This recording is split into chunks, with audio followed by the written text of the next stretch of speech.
Belgii i również choreograf spotkania, jak również tancerz i solista zespołu Mazowsze. Teraz tutaj dyrekcji przyjmowana tutaj na scenę pana wójta również. Rolnik Zenek, Janek. Skrzypkowski z Sierakowskiej Huty przywiózł burmistrza gminy z zaprzyjaźnionej Saint-Ghislain, Monsieur Daniel Olivier. Witamy serdecznie.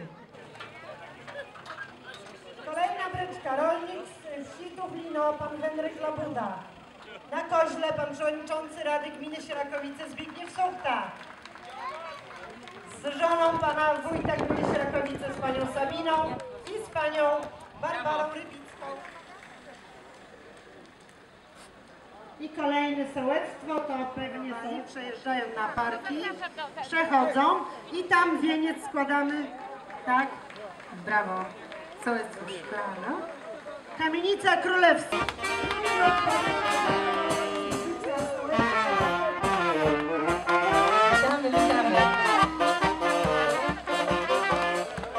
Pani sołtys idzie pieszo z kołaczem z tyłu. Pewnie się albo nie wzięli, albo się nie zmieściła na wozie.